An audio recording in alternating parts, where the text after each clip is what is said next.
जबलपुर का बरगी बांध एक विशाल और सुरम्य जलाशय है।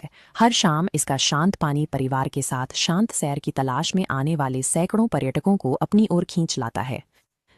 30 अप्रैल को कई परिवार मध्य प्रदेश पर्यटन द्वारा संचालित 90 सीटों वाली क्रूज बोट पर सवार हुए। 43 यात्रियों में तिरुपुर और दिल्ली के पर्यटक शामिल थे, जिनमें 38 वर्षीय मरीना मैसी और उनका 4 वर्षीय बेटा त्रिशान भी शामिल थे।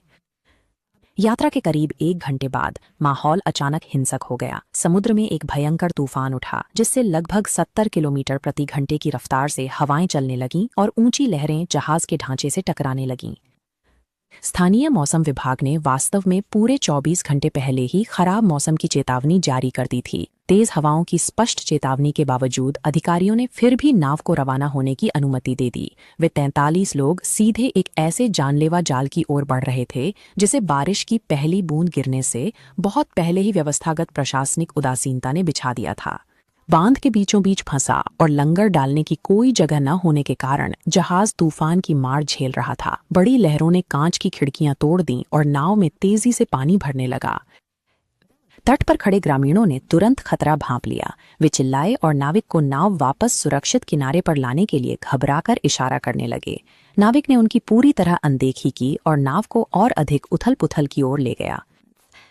इस तरह की आपदाएं शायद ही कभी किसी एक गलती की वजह से होती हैं। सिस्टम ने मौसम की चेतावनी को नजरअंदाज कर दिया। पायलट ने तट से मिली चेतावनियों को नजरअंदाज कर दिया और जब जहाज आखिरकार पलटने लगा तो सुरक्षा की आखिरी परत भी ढह गई। नाव झुकते ही चालक दल जान बचाकर भाग गया। उन्होंने यात्रियों को उन लाइफ जैकेटों के साथ फंसा छोड़ दिया जो बंद अलमारी में थे। जब परिवारों को मदद चाहिए थी, रक्षक भाग गए। डरे हुए यात्री बढ़ते पानी में संघर्ष करने को मजबूर थे। डूबते जहाज में दहशत फैल गई। मरीना के पिता 65 वर्षीय जूलियस मैसी ने घोर हताशा के आलम में अपने नंगे हाथों से ही लाइफ जैकेट वाले कैबिनेट का ताला तोड़ डाला। चारों तरफ मची उस अफरा तफरी के बीच मरीना को किसी तरह एक लाइफ जैकेट मिल ही गई। उसने उसे खुद पहनने के बजाय अपने 4 साल के बेटे त्रिशान को उसमें लपेटकर अपनी छाती से मजबूती से सटा लिया। ठीक उसी पल जब पानी ने डेक को पूरी तरह से निगल लिया। कुछ घंटों बाद एक डूबती हुई मां और बच्चे की एआई जनित तस्वीर ऑनलाइन वायरल हो गई। लेकिन इंटरनेट की वह काल्पनिक कहानी नर्मदा नदी के गहरे पानी में वास्तव में जो हुआ, उस दर्दनाक सच्चाई के सामने फीकी पड़ जाती है। अगली सुबह जब बचाव दल के गोताखोर आखिरकार डूबे हुए मलबे तक पहुंचे तो उन्हें मरीना का बेजान शरीर मिला। वह अभी भी त्रिशान को एक आखिरी अटूट आलिंगन में मजबूती से जकड़े हुए थी।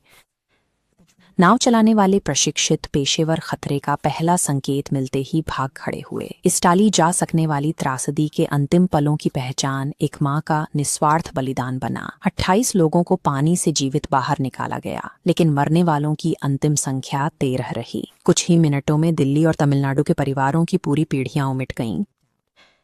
राज्य सरकार ने तुरंत प्रतिक्रिया देते हुए कदम उठाए। उन्होंने बचे हुए चालक दल को बर्खास्त कर दिया, स्थानीय प्रबंधकों को निलंबित कर दिया, सभी क्रूज संचालन पर प्रतिबंध लगा दिया और प्रत्येक पीड़ित के लिए 4 लाख रुपए के मुआवजे की घोषणा की। लेकिन प्रशासनिक मुआवजा और देर से की गई बर्खास्तगी एक मां की जान की भरपाई नहीं कर सकती। वे 4 साल के बच्चे को उसका भविष्य वापस नहीं दे सकते।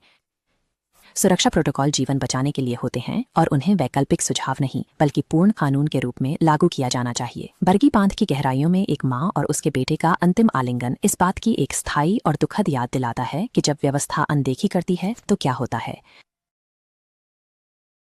नमस्कार, वेलकम टू नोटिस सोशल।